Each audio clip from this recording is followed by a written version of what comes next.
جمعے کے دن خصوصی طور پر درود شریف پڑھنے کی تاکید ہے، کیونکہ آپ نے اس کا خود حکم دیا. آپ صلی اللہ علیہ وسلم نے فرمایا جمعہ کے روز کثرت سے مجھ پر درود پڑھا کرو.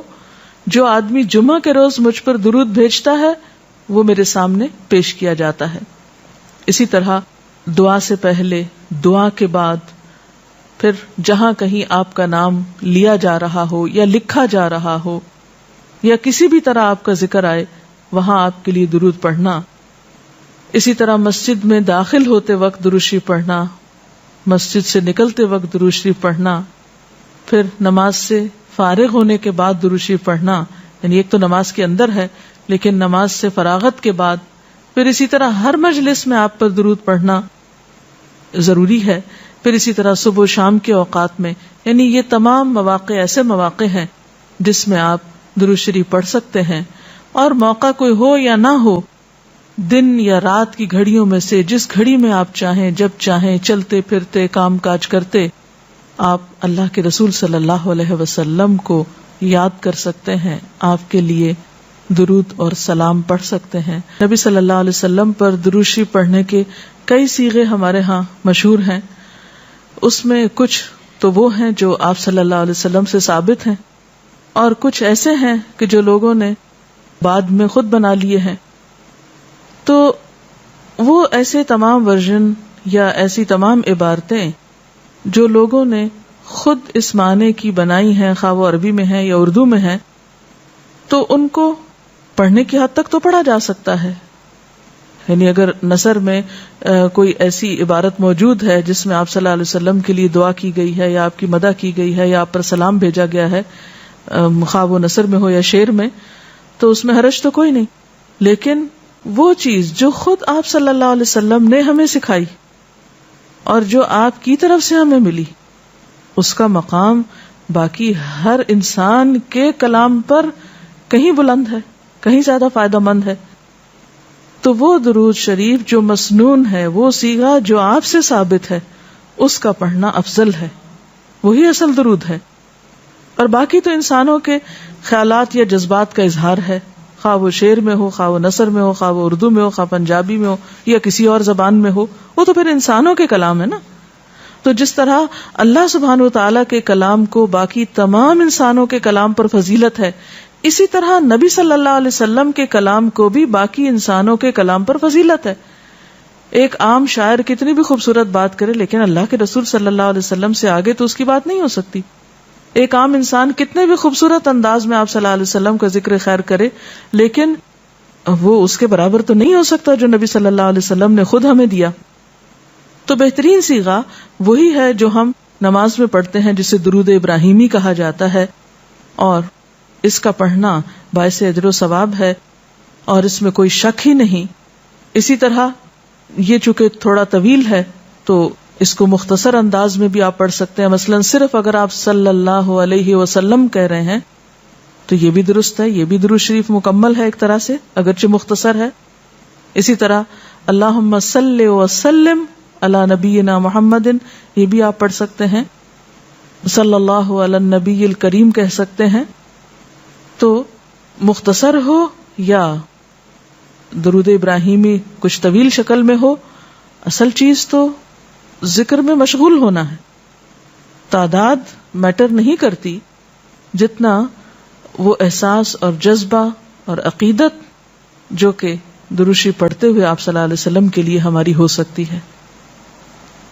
تو ہمارے لیے دن میں بے شمار مواقع ایسے ہوتے ہیں کہ جس میں ہم درود شریف پڑھ سکتے ہیں. سب سے پہلا موقع تو خود نماز کا موقع ہے. اس وقت تک نماز مکمل نہیں ہوتی جب تک ہم اس میں درود شریف نہیں پڑھتے. پھر اسی طرح عام نمازوں کے علاوہ نماز جنازہ میں بھی درود شریف پڑھا جاتا ہے. پھر اذان کے بعد درود شریف پڑھا جاتا ہے. آپ صلی اللہ علیہ وسلم نے فرمایا جب مؤذن کی آواز سنو، یعنی اذان سنو، تو وہی کہو جو مؤذن کہتا ہے، یعنی اذان کا جواب دو، پھر مجھ پر درود پڑھو. یعنی اذان کا جواب دینے کے بعد جب اذان ختم ہو جائے تو کیا کرنا چاہیے؟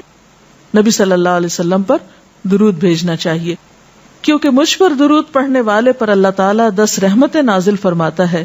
اس کے بعد میرے لیے اللہ سے وسیلہ مانگو، جو جنت میں ایک مقام ہے جو جنتیوں میں سے صرف کسی ایک ہی کو ملے گا، اور مجھے امید ہے کہ وہ جنتی میں ہی ہوں گا، یعنی آپ صلی اللہ علیہ وسلم ہی کے لیے وہ مقام ہے۔ اور آپ نے یہ بھی فرمایا کہ من سألی اللہ الوسیلہ، جس نے اللہ سے میرے لیے وسیلہ کی دعا کی، یعنی درود شریف کے علاوہ آت محمد الوسیلۃ دعا ہم پڑھتے ہیں، یہ دعا بھی پڑھی جانی چاہیے، تو جس نے یہ دعا پڑھی اس کے لیے میری شفاعت واجب ہو جائے گی، یعنی قیامت کے دن پھر میں اس کے لیے شفاعت کروں گا۔ پھر یہ کہ درود شریف نہ صرف یہ کہ دنیا میں انسان کے لیے فائدے کا باعث ہے، بلکہ آخرت میں انسان کے لیے شفاعت کا ذریعہ بھی ہے۔ درود شریف پڑھنے والوں کو نبی صلی اللہ علیہ وسلم کی شفاعت نصیب ہوگی۔ آپ نے فرمایا جس نے 10 مرتبہ صبح و شام مجھ پر درود بھیجا اسے قیامت کے دن میری شفاعت حاصل ہوگی۔ اب یہ کہ اگر زیادہ وقت نہ بھی ملے تو 10 دفعہ درود شریف پڑھنا آخر کیا مشکل ہے، کتنی دیر لگ جائے گی، لیکن اس کا اجر و ثواب اور اس کا فائدہ کس قدر ہے۔ پھر اسی طرح درود شریف دعاؤں کی قبولیت کا ذریعہ بھی بنتا ہے، یعنی اگر دعا کرنے سے پہلے درود شریف پڑھا جائے اللہ تعالیٰ کی حمد و ثنا کے بعد تو اس سے دعا کی قبولیت میں اضافہ ہوتا ہے۔ نبی صلی اللہ علیہ وسلم کے ساتھ حضرت عبداللہ بن مسعود اور حضرت ابوبکر اور حضرت عمر تشریف فرما تھے، تو حضرت عبداللہ بن مسعود کہتے ہیں کہ میں نماز پڑھ رہا تھا، میں بیٹھا تو پہلے اللہ تعالیٰ کی حمد و ثنا کی، پھر آپ پر درود بھیجا، پھر اپنے لیے دعا کی، تو آپ نے فرمایا اللہ سے مانگو ضرور دیے جاؤ گے، یعنی جس طریقے سے تم نے دعا کی ہے کہ پہلے اللہ تعالیٰ کی حمد و ثنا کی ہے پھر درود شریف پڑھا ہے، تو اب جو بھی تم دعا مانگو گے وہ دعا قبول ہوگی۔ پھر اسی طرح ہم دیکھتے ہیں کہ درود شریف نیکیوں کا دروازہ کھولتا ہے، نیکیوں میں اضافے کا ذریعہ بنتا ہے۔ آپ نے فرمایا جس نے مجھ پر ایک دفعہ درود بھیجا اللہ تعالیٰ اس کے نامہ اعمال میں 10 نیکیاں لکھے گا۔ پھر اسی طرح فرشتوں کی دعائیں آتی ہیں اس شخص کے لیے جو درود شریف پڑھتا ہے۔ رسول اللہ صلی اللہ علیہ وسلم نے فرمایا جب تک کوئی مسلمان مجھ پر درود بھیجتا رہتا ہے اس وقت تک فرشتے اس کے لیے دعائیں رحمت کرتے رہتے ہیں، یعنی آپ درود شریف پڑھیں تو فرشتے آپ کے لیے دعا کرنے میں لگ جاتے ہیں۔ اب جو چاہے کم پڑھے اور جو چاہے زیادہ پڑھے، یعنی کتنی دعائیں چاہیے اس کو۔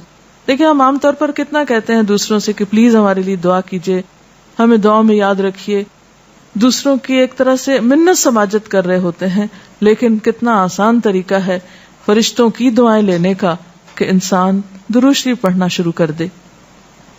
اور وہ شخص جو درود نہ پڑھے وہ صرف اپنے آپ ہی کو نقصان دیتا ہے، اس لیے کہ درود شریف نہ پڑھنا انسان کے بخیل ہونے کی علامت ہے۔ آپ صلی اللہ علیہ وسلم نے فرمایا جس کے سامنے میرا نام لیا جائے اور پھر وہ مجھ پر درود نہ پڑھے تو وہ بخیل ہے۔ اس سے یہ بات بھی پتہ چلتی ہے کہ اگر ہم خود درود شریف نہیں بھی پڑھ رہے لیکن اگر کوئی اور آپ کا ذکر خیر کر رہا ہے یا کوئی اور درود شریف پڑھ رہا ہے اور اگر وہ بلند آواز میں پڑھ رہا ہے تو ہمیں بھی آپ کا نام سنتے ہی دل میں درود شریف پڑھنا ہوگا۔ یہ بھی آپ کے ادب میں سے ایک ہے۔ اور قیامت کے دن اس شخص کے لیے جو درود نہ پڑھے، درود کا نہ پڑھنا حسرتوں کا باعث ہوگا۔ حضرت ابو ہریرہ رضی اللہ تعالی عنہ کہتے ہیں کہ رسول اللہ صلی اللہ علیہ وسلم نے فرمایا جس مجلس میں لوگ اللہ کا ذکر نہ کریں، یعنی اکٹھے ہوئے ہیں دنیا بھر کی باتیں کی لیکن اللہ سبحانہ و تعالیٰ کی کوئی بات نہیں کی، اور نبی صلی اللہ علیہ وسلم پر درود نہ بھیجیں، یعنی نہ تو اللہ کا ذکر کیا اور نہ ہی آپ پر درود بھیجا، وہ مجلس قیامت کے دن انسان کے لیے حسرت کا باعث ہوگی، انسان اس پر پچھتائے گا، خواہ وہ اپنے نیک اعمال کے بدلے میں جنت میں چلا ہی جائے۔ یعنی ایک شخص جنت میں بھی پہنچ گیا لیکن اس کو ایسی مجلسوں پر حسرت ضرور ہوگی جس میں اس نے اللہ کا ذکر اور رسول اللہ صلی اللہ علیہ وسلم پر درود نہ بھیجا ہوگا۔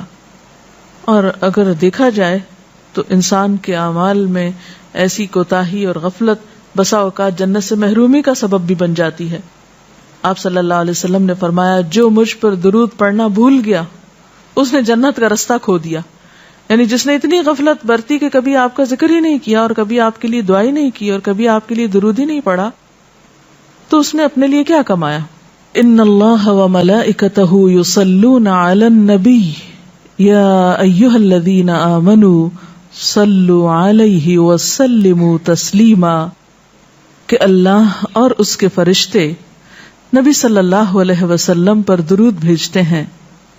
اے لوگو جو ایمان لائے ہو، تم بھی ان پر درود و سلام بھیجو.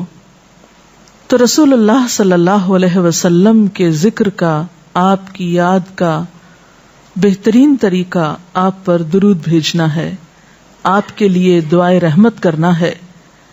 وہ عظیم ہستی جس پر اللہ رب العزت کی رحمت برستی ہے، جس کا ذکر اللہ سبحانہ و تعالی فرشتوں میں کرتے ہیں، جن پر فرشتے دعائے رحمت بھیجتے ہیں، آخر ان کا ذکر اور ان پر درود و سلام میں اور آپ کیوں نہ بھیجیں گے؟